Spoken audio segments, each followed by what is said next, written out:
el otro día nos quedamos en la relación de la memoria implícita con la atención. Es decir, nos preguntábamos si es automática. La memoria implícita e involuntaria se produce a pesar de nuestra atención o de nuestro esfuerzo intencional por recordar. Vimos que el primer dato, con atención dividida, es decir, cuando la tarea paralela a la tarea en la que trabajamos con el material requiere dividir la atención entre dos tareas, no perjudicaba la memoria implícita. Es decir, durante la tarea de codificación voluntaria estamos haciendo dos tareas. Y al final hay una recuperación incidental y aquellos ítems que han sido trabajados previamente se recuperan más fácilmente que los que no, independientemente de que haya habido dos tareas o una sola. Es decir, que ha habido una condición de atención dividida o haya habido una tarea ordinaria sin atención dividida. O sea, hay un grupo que tenía que responder a tres tonos con tres respuestas diferentes y una tarea de comprensión de fragmentos y un grupo que solo hacía la tarea de comprensión de fragmentos. Ambos tuvieron memoria implícita. Sin embargo, la memoria explícita se ve claramente afectada cuando hay una tarea adicional de atención dividida en este caso. En todos ellos, también en fragmentos de palabras, con la tarea STROP, lo vimos el otro día, pero hay un pequeño matiz y es que si la tarea que se hace,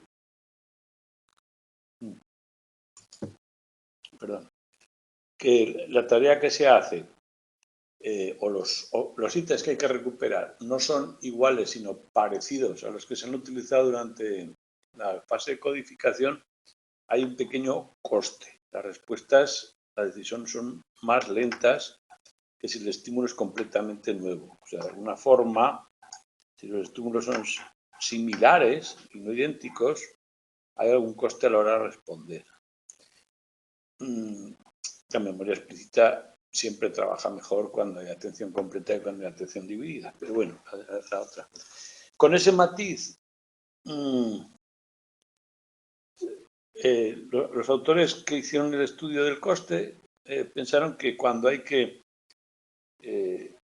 producir respuesta, no solo identificar el estímulo, decir sí o no, lo he visto antes, sino producir una respuesta, hay una especie de competición y ahí se puede manifestar un coste. En general, la división de la atención no afecta al priming, se mantiene. En el caso de atención selectiva, aquí lo que hay que hacer en la fase de prueba es ignorar uno de los estímulos, a pesar de que está ahí, lo que hacemos es ignorarlo. Entonces, es tipo experimento, donde hay dos figuras, y tenemos que atender pues, a la figura azul, a la verde, e ignorar la otra. Y hacer una tarea pues, de comprensión de fragmentos, lo que sea. Aquí va a quedar un grupo de estímulos atendidos, un grupo de estímulos no atendidos que luego mezclaremos en la fase de prueba con estímulos nuevos. ¿Qué ocurrirá con los estímulos no atendidos? Sabemos que con los atendidos va a haber priming. ¿Qué ocurrirá con los que no?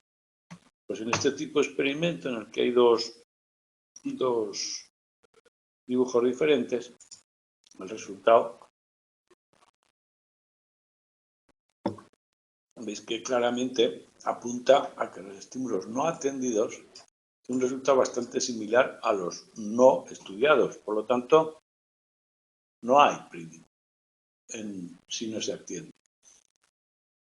El priming requiere atención en la fase de codificación, ¿no? Da igual que la fase de prueba se haga de forma inmediata, en 5 minutos, un día, una semana o un mes, que va bajando el rendimiento, no hay priming porque la diferencia de memoria implícita siempre es en este caso, en estos dos, no atendido y no estudiado, tienen niveles similares, no hay diferencias significativas, pero sí con los atendidos, ¿de acuerdo?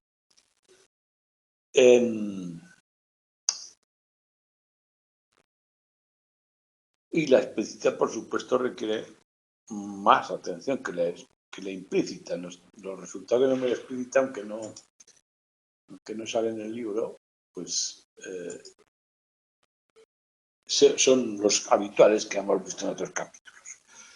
Pero hay un experimento, de la visión y el tacto, en donde, bueno, aquí hay adultos, mayores sanos, jóvenes y enfermos de Alzheimer, ven los tres grupos, y las pruebas que se hacen son con objetos que se identifican por el tacto y la visión.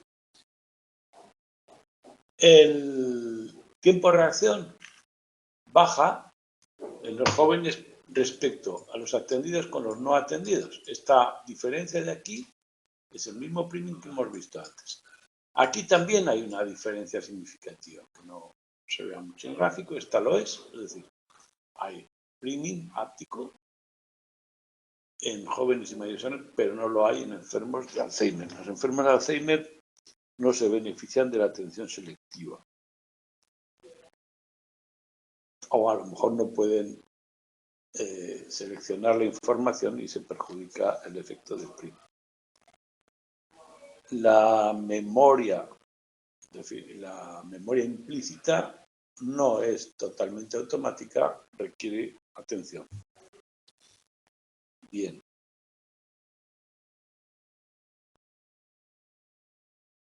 El problema con enfermos de Alzheimer puede ser precisamente que sus capacidades atencionales están perjudicadas por el deterioro cognitivo general.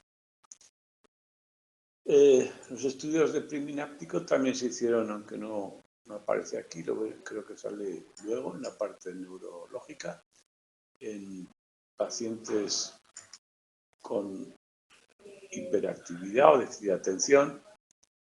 Y bueno, en este caso también hay diferencias significativas entre atendido y no atendido, entre el grupo control y el grupo con dificultad de atención, aunque menores que antes. Bien, la dificultad de atención también perjudica el priming, aunque no está aquí, estamos adelante con otro punto.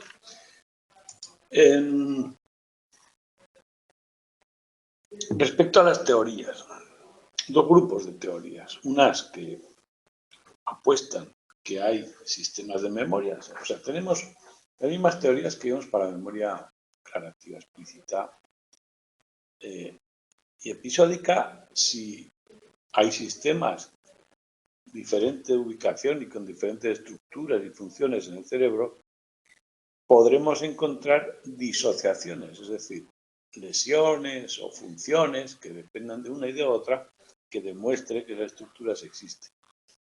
Por contra, la postura alternativa es la que apuesta por niveles de procesamiento, más que sistemas. Todas las actividades se realizan con las mismas estructuras, solo que algunas se llevan a cabo con diferentes tareas más profundas o menos profundas.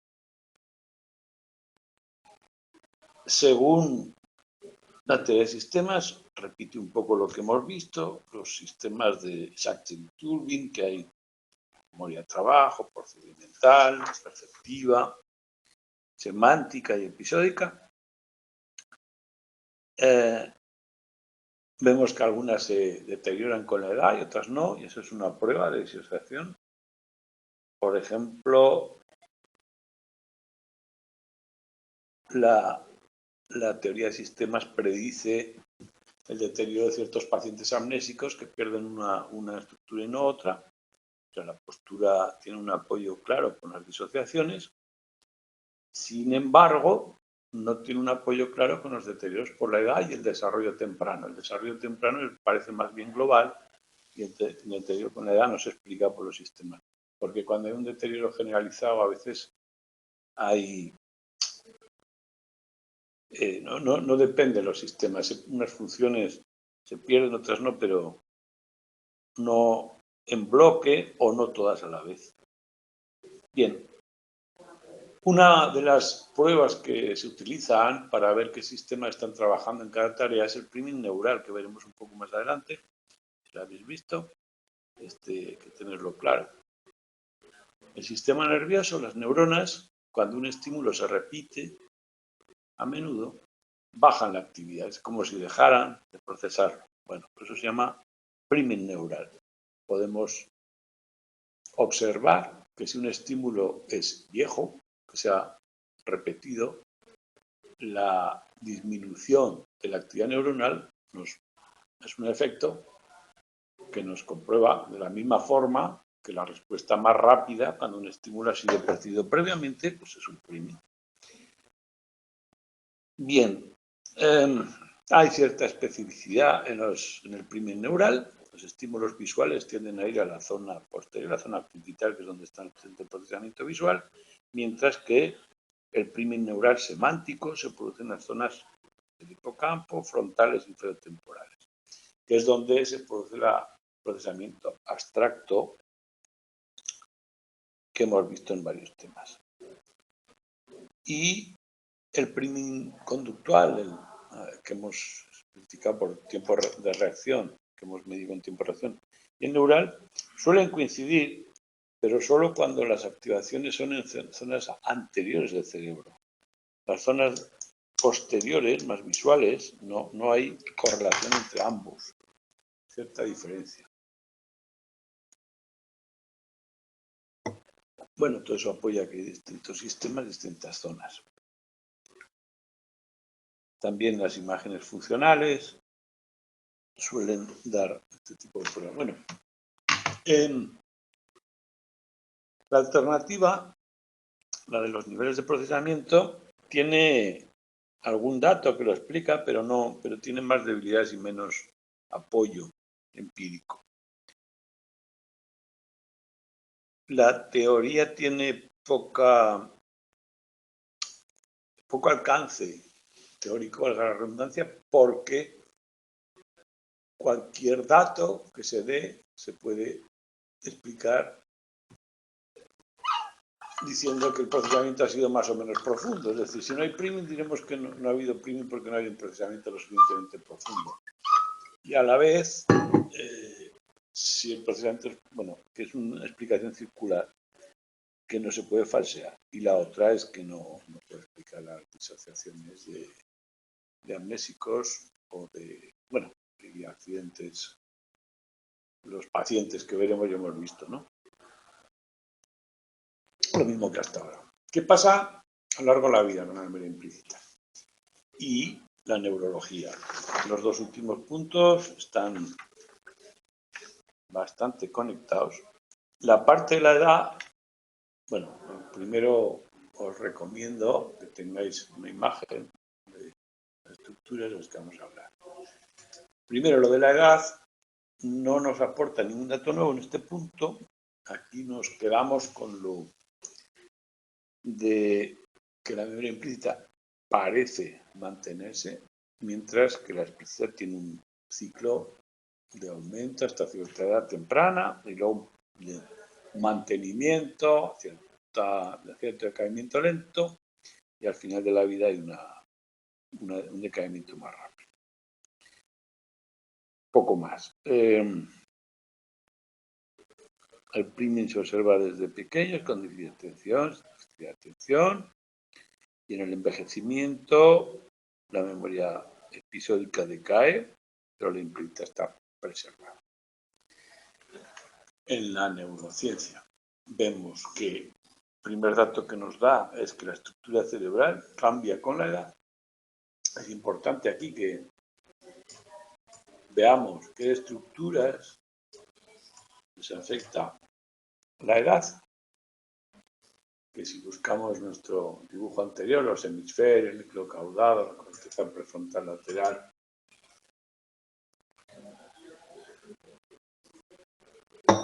podemos hacer un pequeño mapa, mientras que Otras regiones se reducen, otras regiones se mantienen relativamente intactas.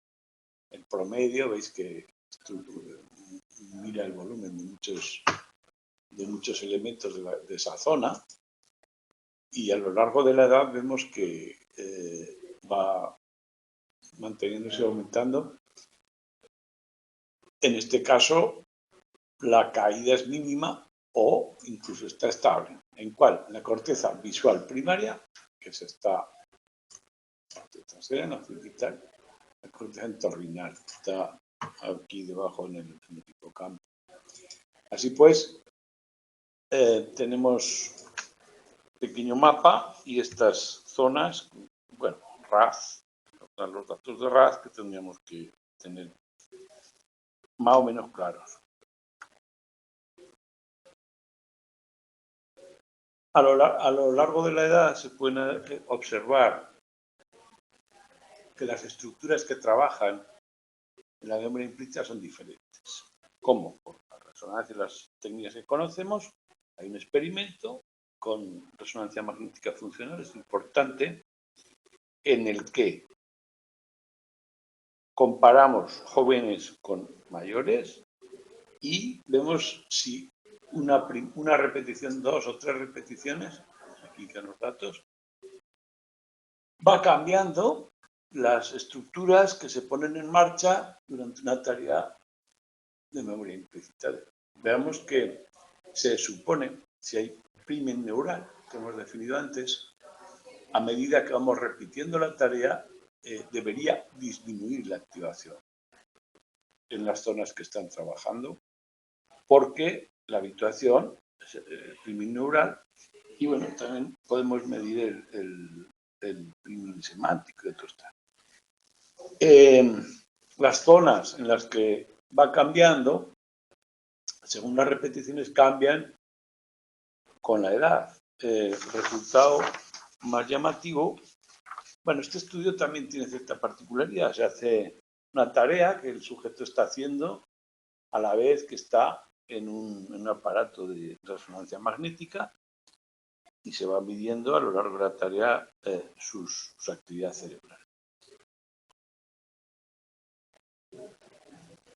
Hay primen neural tanto en jóvenes como en mayores, resultados principales.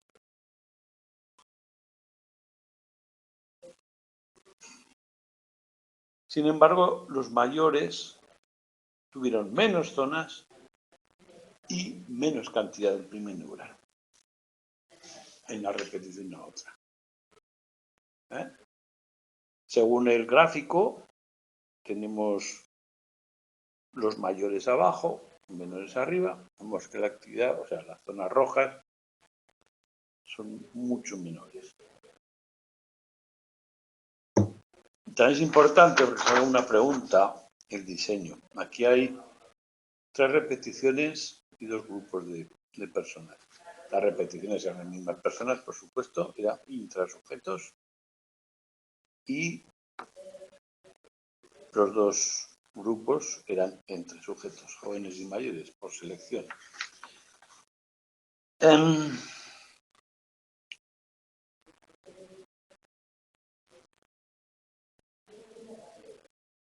Las zonas del cerebro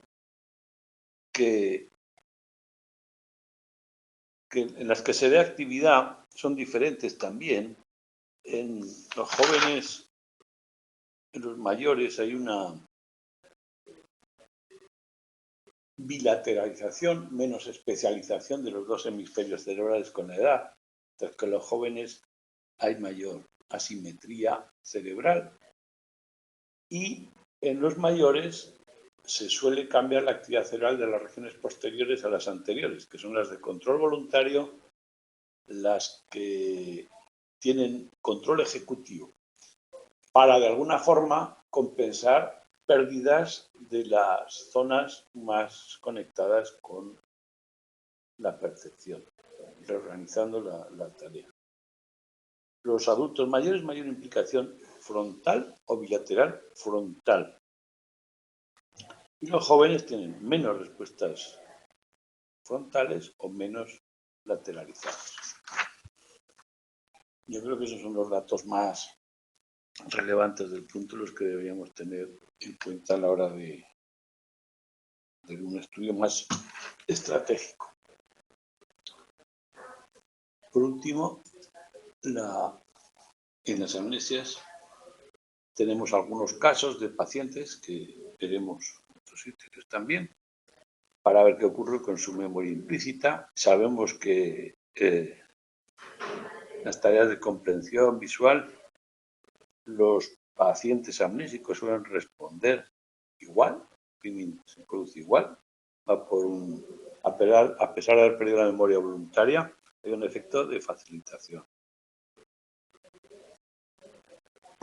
en ambas tareas, visual, comprensión de fragmentos y en las de palabra. El paciente HM, que veremos también, no podía reaprender nada nuevo, unas lesiones graves, sin embargo, siempre presentaba un primo. Aquí os dejo también algún dibujo que se puede usar como base, que puede utilizar para hacer el mapa.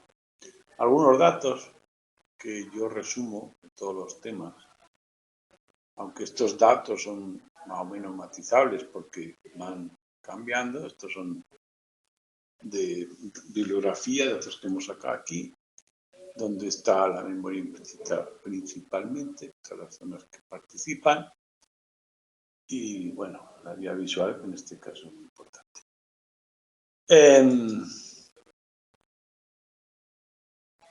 Otra es la estructura del hipocampo. El sistema límbico tiene mucha importancia, el giro cingulado. Y aquí tenemos la periorbital y varias estructuras importantes, dibujos que os recomiendo. Y por último, preguntas. Estas preguntas sí son de las actuales, de las 5 que nos proponen como autoevaluación.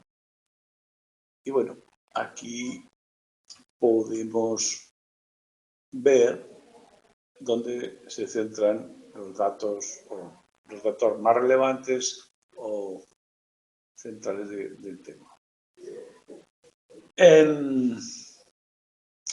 La primera es introductoria, es la primera parte del tema.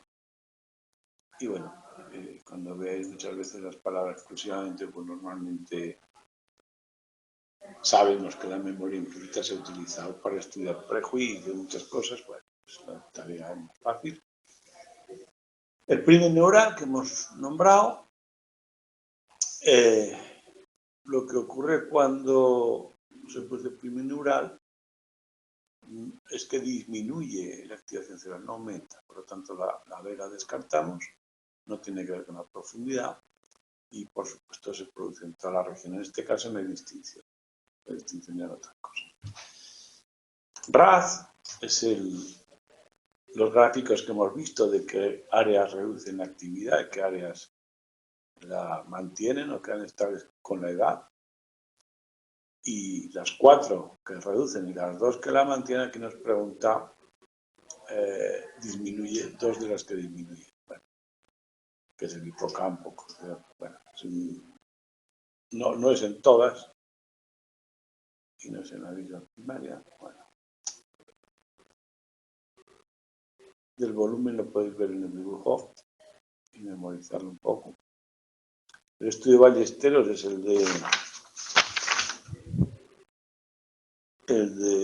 el aparato de resonancia magnética, en que las personas pasan y registran imágenes cerebrales mientras hacían la tarea de memoria implícita, o conceptual en este caso.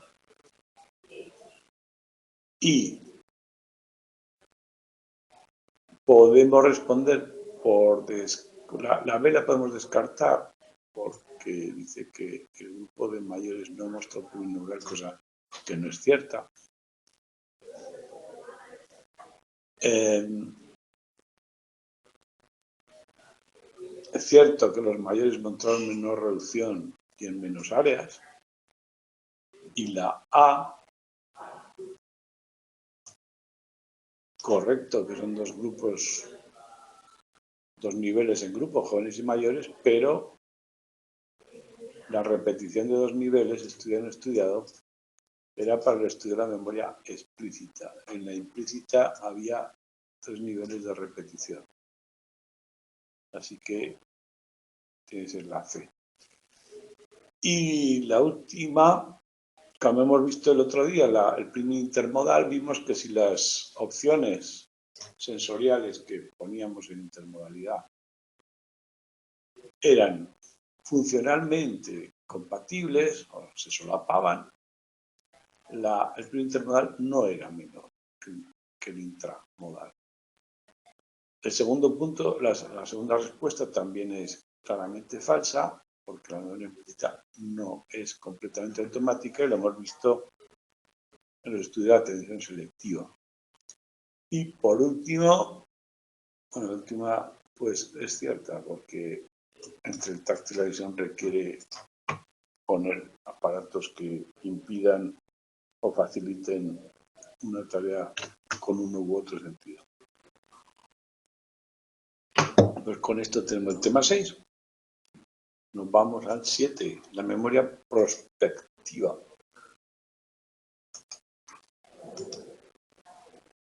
La memoria prospectiva es la memoria de intenciones.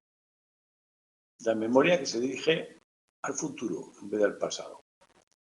Cuando cualquier plan, cualquier recao, cosa que pretendemos hacer, implica formar la intención y llevarla a cabo en un momento dado, adecuado, por supuesto. Para llevarla a cabo podemos basar en el tiempo, tal día, tal hora, o podemos depender de algunas señales del entorno. Por supuesto, si la señal va a ser clara y externa, no necesitamos usar la memoria prospectiva, pero cuando usamos como agenda nuestra propia, o a veces es variable, no sabemos cuándo hay que llevarla a cabo, tiene que ocurrir otra cosa, esas intenciones le llamamos memoria prospectiva. Sería como la agenda personal, donde los planes y los recuerdos de los planes anteriores la determinan, tirando hacia el futuro y que tiene un significado más social que personal. Si yo no recuerdo datos de mi pasado, tiendo a decir que tengo mala memoria, es un dato privado. Sin embargo, los fallos en la memoria prospectiva tienen unas consecuencias sociales y eso nos lleva a causar un malestar de tipo relacional, no tanto personal.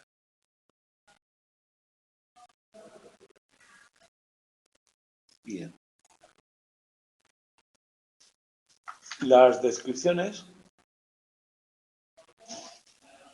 o las definiciones nos llevan a distinguir, bueno, el proceso, plan, intención, acción, formar la intención, hacerla, mantenerla y luego recuperarla, son los 3 pasos obvios que hay que tener y la implicación de tanto el recuerdo como un control metacognitivo, control cognitivo, memoria de trabajo, o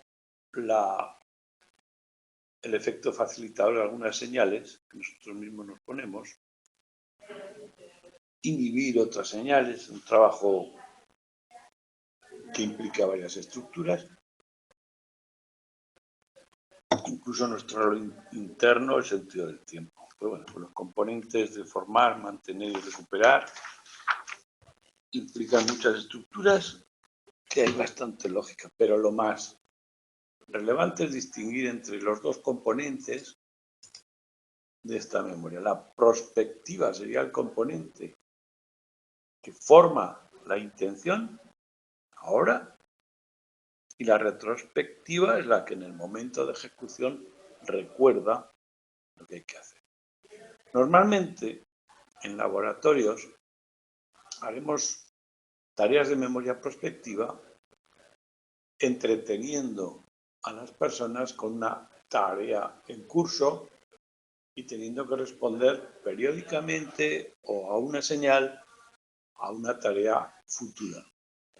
Distinguiremos entre la tarea en curso y la tarea futura. Si la tarea en curso es muy costosa, muy complicada, va a perjudicar al componente retrospectivo de recuperar la intención, y si la tarea principal o de memoria prospectiva es muy complicada, se perjudicará la tarea, una de ellas, ¿no? La recuperación, también la planificación. Entonces, podemos trabajar con esos dos componentes como un resumen de todo el proceso de la memoria prospectiva. Para mantener la intención, si la tarea es sencilla, la tarea en curso es sencilla, no vamos a tener problema, pero si es complicada nos va a costar mucho. Así pues,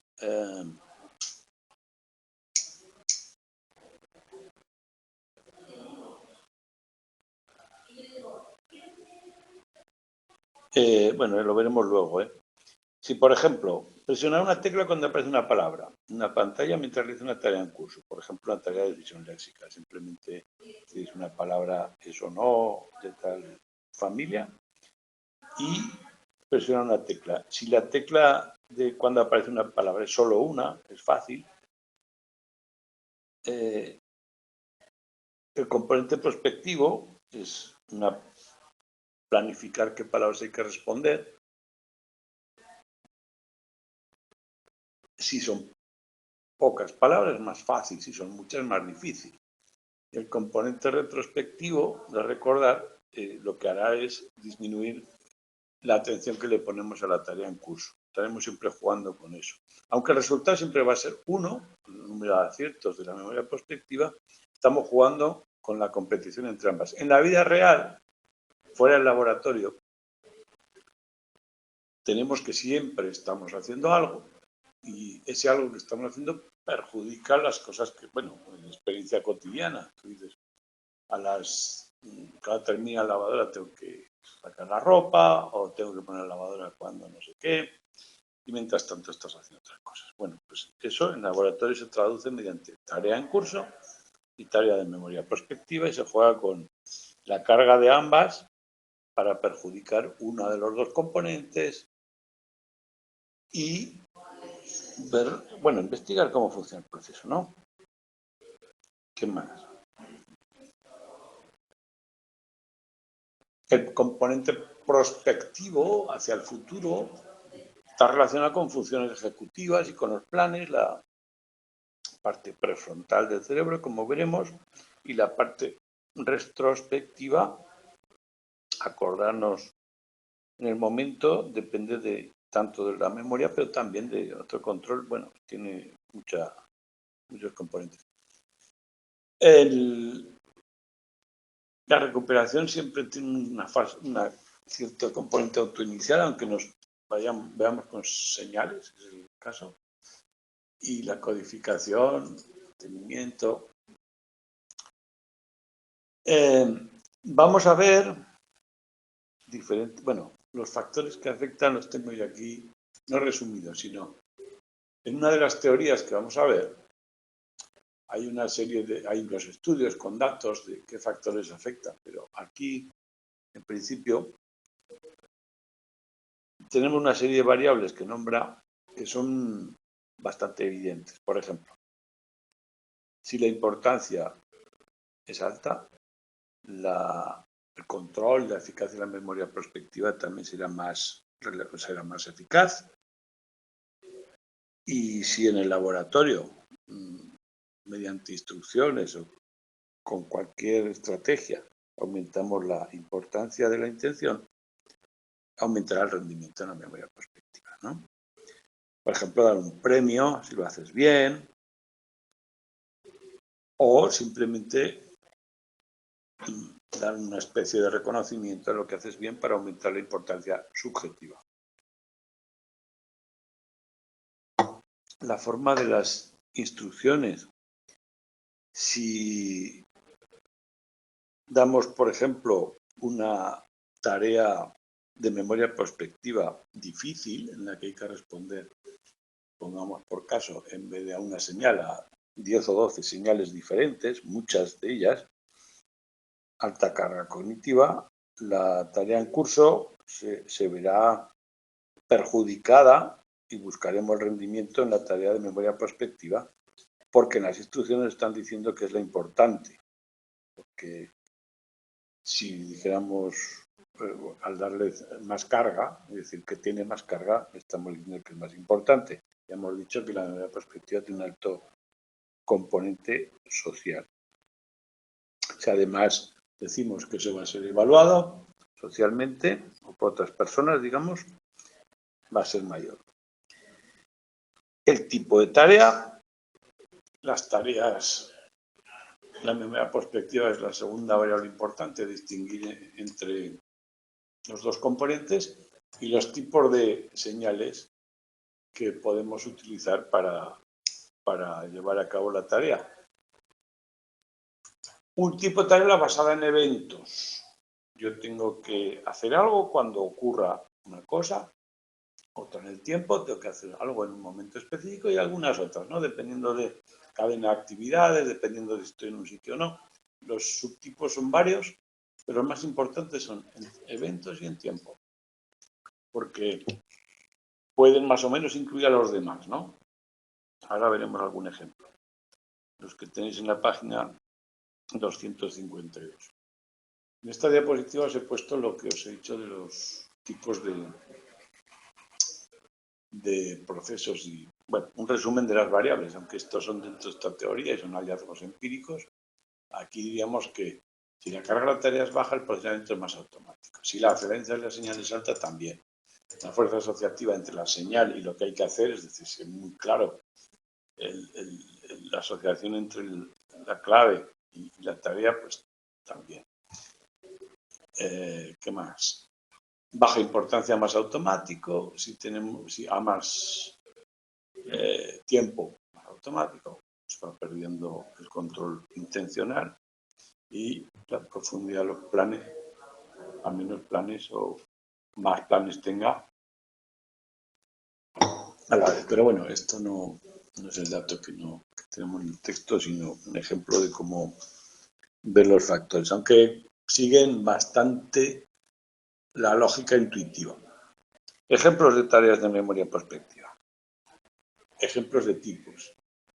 Y esto creo que es la forma más sencilla de recordarlos y de tenerlos claros. En eventos, cuando nos veamos, al pasar o yendo al trabajo, camino al trabajo. En el tiempo, dentro de 3 meses, antes de y después de, en 2 momentos del día o cualquier otro momento, y las fechas de las ITVs, etcétera, etcétera. La actividad antes que cuando se haga café. Como podéis ver, podríamos clasificar uno u otro, pero lo importante no es las clasificaciones, sino los requerimientos que cada una tiene. Para eso se hace, ¿no? Y la ubicación cuando esté aquí, cuando esté allá. Parece que la ubicación puede ser un factor independiente de los demás. El tiempo no tiene señales claras. Es un reloj interno o podemos nosotros establecer las señales por un despertador o lo que sea, pero a veces no es tan difícil. Así pues, una tarea en el tiempo sería aquella que no tiene claves externas, sino más bien internas, recordarlo. La de eventos, el propio evento puede ser una señal o una clave. Quizás el tiempo sea más difícil que los eventos por eso de la falta de señales. Y hay evidencia de que si tienes una tarea basada en el tiempo, vas a estar revisando la hora, perdiendo confianza, así que puede ser más difícil.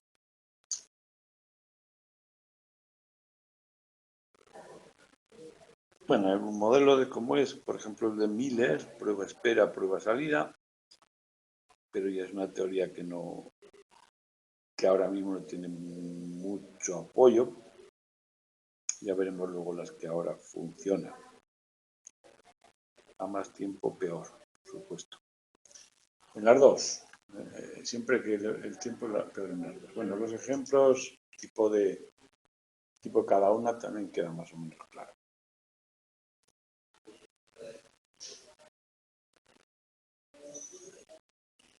Bien, las etapas. También el gráfico es autoexplicativo. Formar la intención, lo primero. Normalmente ahí planificamos y hay una clave, tiempo. El intervalo de retención pues es más o menos largo, lo cual requerirá pues una monitorización más o menos larga en función de la clave que hemos propuesto. Tiempo de evento.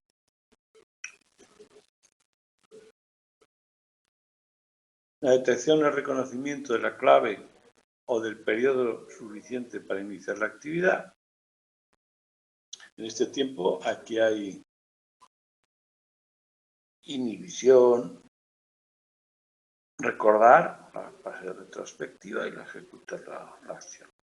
Es bastante lógico, como podéis ver. Modelos. Hay varios. Vamos a ver. El multiprocesor que os he dicho que tenían esos factores que hemos visto antes. O sea, vamos a ver 6 modelos.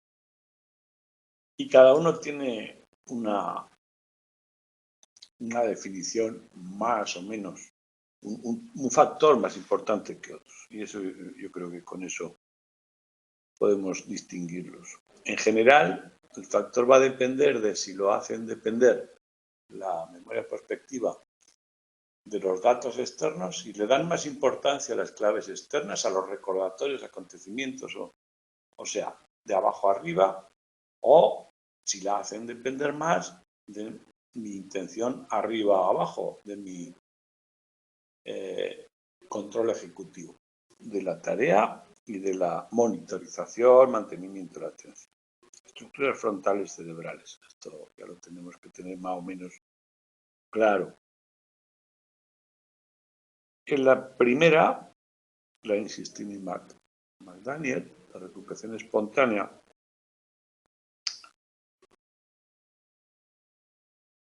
si hay una clave eficaz, la tarea emergerá a la atención, saltará.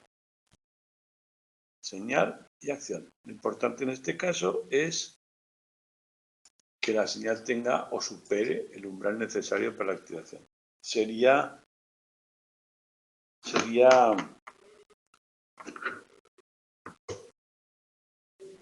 perdón, un momento, sería una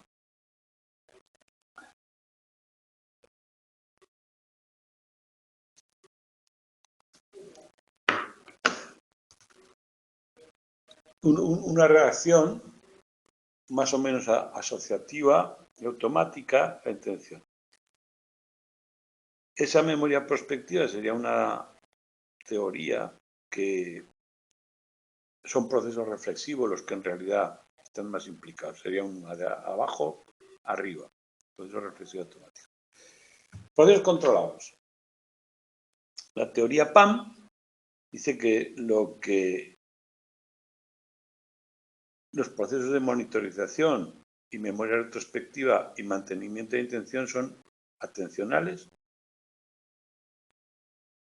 Los procesos de recuperación, la atención estaría dirigida a las claves, mientras que la otra sería a la monitorización, el mantenimiento. La búsqueda de claves es una atención preparatoria y cuando se encuentran las claves es un reconocimiento y una reacción. El éxito depende siempre de la atención y de la memoria junto con la atención. La PAM, la teoría que lo centra en la atención. Bueno, esta teoría tiene bastante más evidencia que la anterior, que es solamente reflexiva, pero bueno. Sabemos que si la atención es dividida, selectiva, como hemos visto, la memoria implícita, la ejecución cambia bastante. La memoria prospectiva, como dice la intuición, es mucho mejor con atención completa.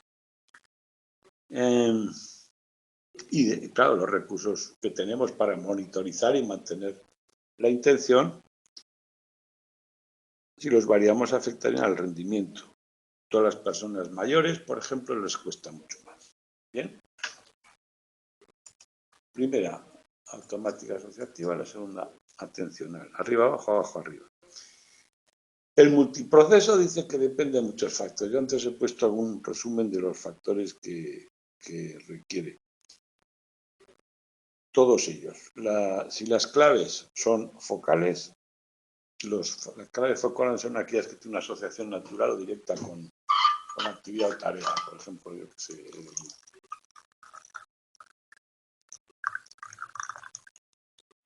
pues, las no arbitrarias, las que por su naturaleza se asocian cotidianamente, o sea, la tenemos ya, por ejemplo, ver una panadería comprar el pan, que dice el texto, pues, por el estilo. Y las no focales, no directamente relacionadas, aunque puedan ir a automatizarlos, bueno, como hacerte un nudo en el dedo para recordar que tienes que comprar el pan. Para teoría multiproceso, las claves focales aumentan la probabilidad espontánea de la intención y las claves no focales. Bueno, todo este tipo de... Los he puesto aquí, los he dejado aquí, no, pero la teoría multiproceso sería este resultado que os he puesto, tampoco se aquí. Si la señal es focal, procesamiento más automático. Si la carga de las tareas baja, más automático. Si la saliencia de la señal, es decir, de la clave que nos va a dar, es alta, más automático. La fuerza asociativa, así, ¿no? Y la importancia de la tarea es alta, tendremos al control, el tiempo va cambiando y bueno, sería un cuadro parecido. Me interesa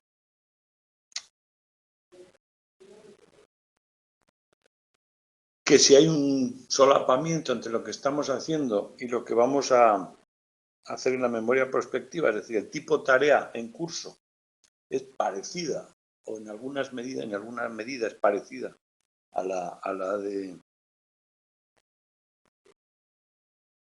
la prospectiva, pues tendremos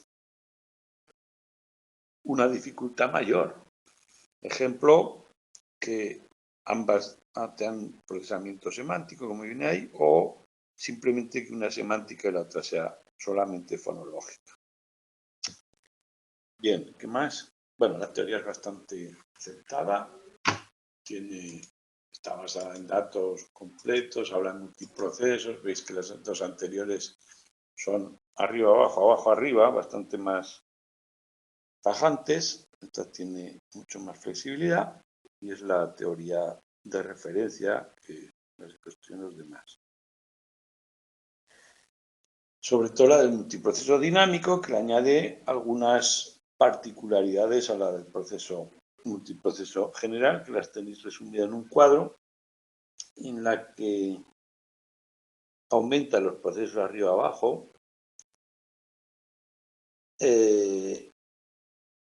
también las dimensiones en las que, de dependencia de esos procesos, cómo se monitorizan, cómo se regulan, más módulos, más la conciencia, indicios, bueno, mucho más completa. Y el dinamismo se refiere a que se pueden cambiar, se pueden ir pasando de unos a otros según la necesidad. Iremos viendo si va cambiando la situación, iremos cambiando. Según el contexto, iremos cambiando hacia abajo, arriba, arriba, abajo, en cuanto veamos ciertas señales. Bueno, la conexión entre subprocesos es lo que marca ese dinamismo. La palabra dinámica dice bastante. O sea, yo activo una monitorización mucho más centrada y consciente cuando aparezcan ciertas claves que yo sé que están relacionadas con la clave que busco. Puedo subir, bajar, el procesamiento controlado y automático en función de muchos parámetros. También parámetros internos, según mi conocimiento de la probabilidad, o sea, completa un poco más.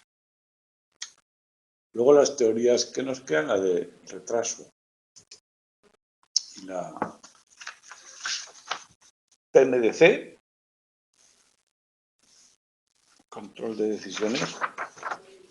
La del retraso dice que hay una competición de recursos entre las dos tareas, entonces hay una especie de ajuste estratégico intencional y consciente para evitar esos costes, buscar la información que compite para las respuestas y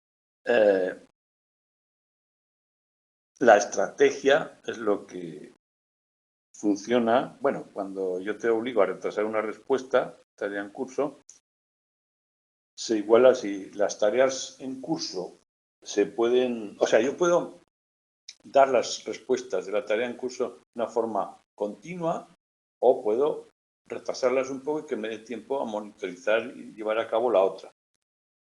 Y voy repartiendo entre esas dos tareas ese pequeño retraso.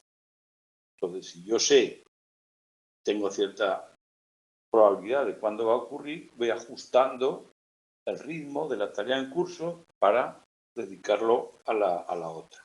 O sea, ese sería la estrategia general, aumentar más o menos el umbral de respuesta y cuando durante el tiempo se va acumulando más probabilidades de que haya que cumplir con la tarea prospectiva, bajo el rendimiento en la otra o aumenta, cambia la atención. O sea, es una tarea estratégica que va acumulando probabilidad según el retraso. Y la decisiones dice que tenemos dos mecanismos.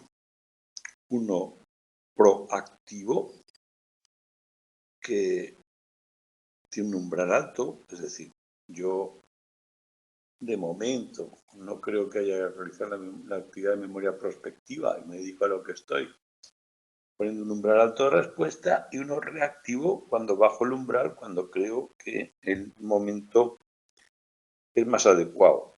Y yo tengo evidencia, aquí en vez de retraso, lo que veo es la información que me interesa para una o para otra y paso de un control proactivo a uno reactivo. El umbral lo subo y lo bajo yo y según algunas dos diferentes posturas en la teoría, el umbral puede ser cambiante a lo largo de la tarea, lo puedo ir cambiando y en otras lo pongo al principio más o menos fijo. Pero aquí sería más, igual que antes era la acumulación del tiempo, la decisión aquí, el factor clave sería decisorio o estratégico, mecanismos que yo controlo, según las evidencias, ¿no? Bueno, el próximo día acabaremos el tema con la evaluación, la neurología y la evolución del ciclo vital. Luego nos quedan 3, que son temas más aplicados, y creo que quedan 2 sesiones de tutoría en enero. Así que podremos más o menos ver los esquemas y estar preparados para la prueba de examen que será a finales de enero y principios de febrero. Dentro de poco también subiré las calificaciones de la PEC para los que la hayáis hecho.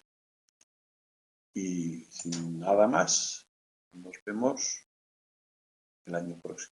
Paséis unas buenas fiestas. Hasta la próxima sesión.